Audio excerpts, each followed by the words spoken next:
A hotel maid named Lauren opened room 403 as she went about her daily cleaning routine. She was shocked to discover a young boy, no older than 10, sleeping in the hotel bed. She asked out loud, "How is this possible?" It was almost noon, and everyone had to leave before 10 a.m.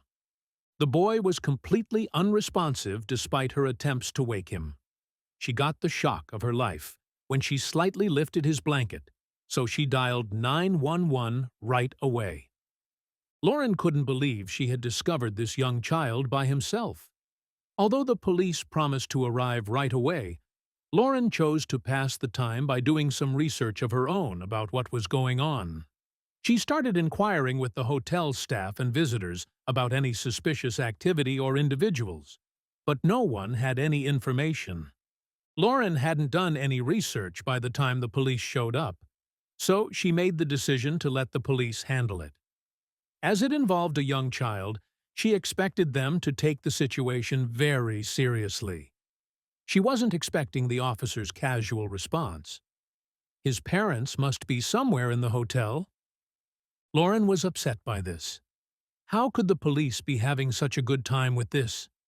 However, when Lauren removed the blanket to reveal what was hidden there to the police, they suddenly became very interested in this case. But why was the boy there by himself? What was under his blanket? And where were his parents? Lauren worked as a hard-working maid at a renowned hotel in the city. She was familiar with every square inch of the hotel and every visitor who came through, making it a place of comfort and familiarity. She would follow her daily routine of cleaning the rooms and ensuring everything was in working order. She had seen some strange things guests left behind, from used tissues to someone's wedding bands. But on that fateful day, her routine was disrupted when she entered room 403. On this day, Lauren found something that shocked her to her core. This was something she never expected to find, and it caught Lauren by surprise. Lauren walked through the long hallway on the 4th floor. She had just finished cleaning room 401, so she was on her way to room 403, which was next door. These were her standard rooms, so she didn't expect anything out of the ordinary. But she was met with a strange sight as she pushed open the door. Someone was still lying in bed. Lauren quickly closed the door again, as she thought she might have got the wrong room. Sometimes people booked a late checkout, so maybe it was all a misunderstanding. She quickly headed to the lobby and asked the staff if they could check room 403. But to Lauren's surprise, the guests had left early in the morning, way before checkout time. Confused by this situation, Lauren returned to the room and slowly cracked open the door. "Hello? Housekeeping," she said loudly, hoping to wake the person still sleeping. "Hello?" she asked again, but no response. Lauren's heart was now beating in her chest.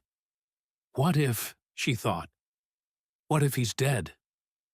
This was a housekeeper's worst nightmare. She carefully went into the room and slowly walked over to the person on the bed. But as she got closer, she noticed something was very off. "Hello?" As Lauren got closer to the bed, she noticed it wasn't an adult in there, but a child. A little boy, no older than 10 years old, was lying in bed, fast asleep. How is this possible? She wondered aloud. All of the guests had to check out before 10 a.m., and it was almost 12 p.m. Lauren couldn't understand how the boy got there. She tried to wake him up, but he didn't respond. He seemed exhausted, and his breathing was slow but steady. She started to get worried and decided to call the front desk. But the front desk was just as puzzled as her. No one knew who this boy was. Lauren didn't want to call the police just yet. The boy seemed safe, so she didn't want to raise panic by getting the police involved. So instead, she started asking the hotel staff and guests if they had seen anything or anyone suspicious. But, to Lauren's disappointment, no one had any information. Lauren couldn't shake the feeling that she was meant to help him, so she called in sick for the rest of the day and stayed with the boy. She brought her laptop with her so she could do a little research on her own, combing through local missing persons reports and searching social media for any clues. Sadly, Lauren's search wasn't much of a help, so she checked on the boy again to see if he had woken up yet, but he was still sound asleep. She did find it very strange that the boy was in such a deep sleep, as if he had been up all night long. Lauren looked at the boy as questions raced through her head. "Who are you?" she wondered. She leaned in to pull the blanket a bit more over the boy's shoulder. But as she leaned in, she noticed something strange. There seemed to be something embroidered on the blanket. G.J. Lauren looked a bit closer and wondered if that was the child's initials. She pulled the blanket closer to her and suddenly heard a strange sound. Scared that she might have woken the child, Lauren took a step backward. But the child was still asleep. There was something else, though. Something stuck out from under the blanket. It looked like a little piece of paper. So, Lauren slowly lifted up the blanket of the boy. But when she read what was on the paper, she gasped loudly and immediately called the police. This had suddenly taken a very scary turn. Lauren was very taken aback by the turn this situation had suddenly taken. The boy was safe inside the hotel, but he couldn't stay there forever. He would wake up eventually, and what will they do then? She did ask the police to be discreet. There was no immediate danger, so she asked them to skip the sirens. After a while, Lauren heard a knock on her door. She looked through the peephole and saw 2 police officers standing in front of the door. She quietly opened the door and let the officers inside. "What seems to be the matter here, miss?" one of the officers asked. "So," Lauren explained the situation. The officers were confused by Lauren's story. They had seen many missing children's cases before, but they felt like this case wasn't as serious. "His parents are probably somewhere in the hotel. Have you asked around?" Lauren was taken aback by the nonchalant demeanor of the officers. "Of course. I've asked around." Lauren's mood instantly changed when she felt like the officers weren't taking her seriously. They kept asking her what she did or did not do, and seemed to take no further interest in the case. At least, not until she showed the officers the note. That note changed it all. The officers took the note from Lauren and told her they had to run some tests on it. Then, they would get back to her as soon as possible. Lauren expected them to take the child with them, or at least arrange a temporary home, but the officers left in a hurry, leaving the child in her care. This whole interaction with the police had gone really strangely so far. She just could not understand how they were not extremely worried about the condition of a young boy who had not woken up for hours. Did they know something that she did not? For now, she felt like she could not do a lot other than just look after this poor boy and make sure that he was okay. And who knows, maybe his parents would eventually come back to the room, and then she could give them a real piece of her mind. Then suddenly, something popped into Lauren's mind. Lauren could not believe that the officers had not thought about this themselves. The security footage.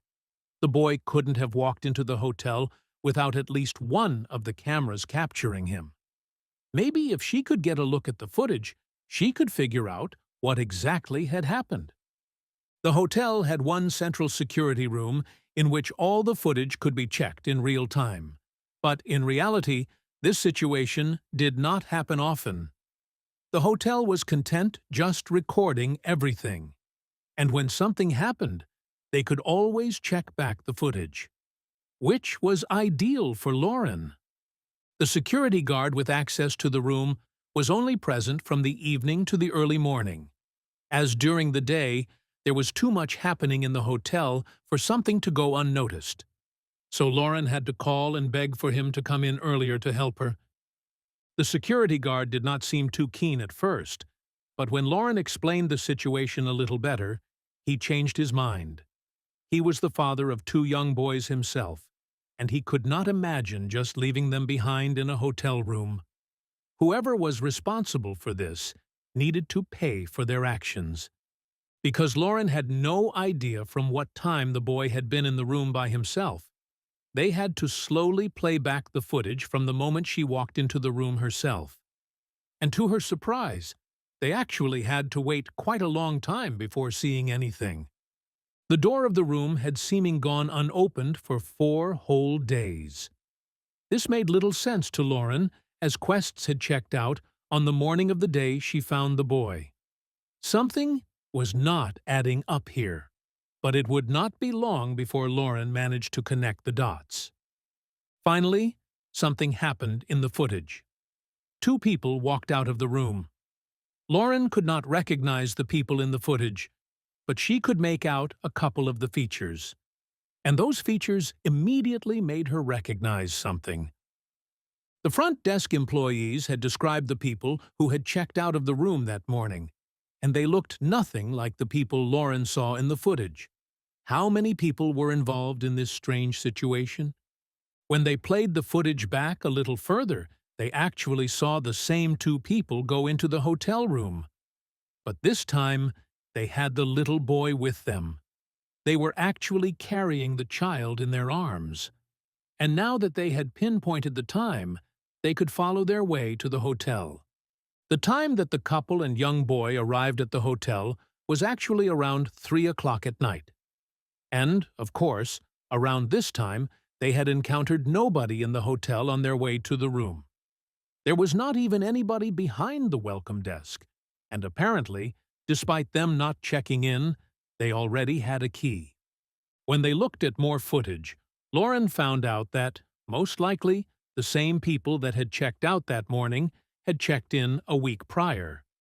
But they had never even been in the room. They had to have given their keys to the people who had dropped off the boy. But why? Things started to fall into place a lot more for Lauren now, but she was still without any answers. She had checked the names and ID copies of the people who had checked into the room, but she could not find anything about them online. And so far, the police had not seemed interested in looking them up either. Lauren's investigation hit a bit of a brick wall at this point, and she had only one place to go next. With the new information she had gathered, she tried to get in contact with the police again, and hopefully get them to use her findings. And they were surprisingly more receptive to her this time around. In fact, they told her that multiple officers were already on their way back to the hotel to meet her and the young boy.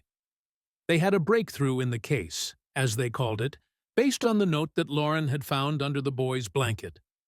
Lauren was very excited. Finally, something was about to be done to help this young boy. She had already gone back to the room where the child was still soundly sleeping by the looks of it. The police were planning to meet her in the room to go over some of their findings, and those of Lauren's. When the police arrived, they once again showed zero interest in the young boy and put all their focus on Lauren. They almost seemed to be excited to hear what Lauren had found out, and before she could get any information out of them, she had to tell them everything. As Lauren was telling the officers more and more, the faces of the officers seemed to light up, and big smiles appeared on all of their faces. Before she was done, some officers even started to high-five each other. Lauren could not understand what was happening, and felt very offended that they were not taking her seriously by the looks of things. But the truth would turn out to be even worse. When the officers noticed that Lauren had no idea why they were reacting like this, one of them walked straight past her toward the young boy. All the color instantly drained from Lawrence's face when he picked the boy up by his neck. She wanted to attack the officers with everything she had, and it would only be seconds before she saw red. But everything stopped for Lauren when the officer told her, with a big smile on his face, that this was not a real boy, but a realistic police training dummy. Lauren was stunned. A police training dummy? Did that mean that they were actually responsible for putting it here? And in a way, they were. Not those officers in particular, but one of their trainers would turn out to be responsible for all this madness. The local police occasionally did special training sessions in which a trainer would set up a realistic case for them to solve, and this time it was a missing person case. The mission was to find this young boy, who the trainer had hidden in the hotel room with a "Do Not Disturb" sign.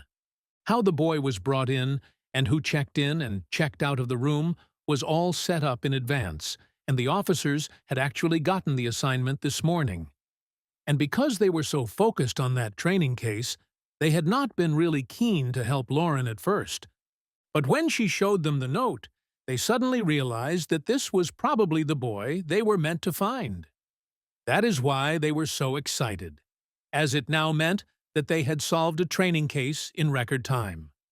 Apparently, the owner of the hotel had been aware that this was happening and had agreed to it, but he had forgotten to communicate it to his staff members. But despite this, Lauren was still furious. She had been put through an emotional roller coaster for nothing more than a training exercise. Lauren ended up successfully suing the police department and was compensated well for emotional damages and suffering. Her boss was also fired in the end for not disclosing this information to the hotel personnel.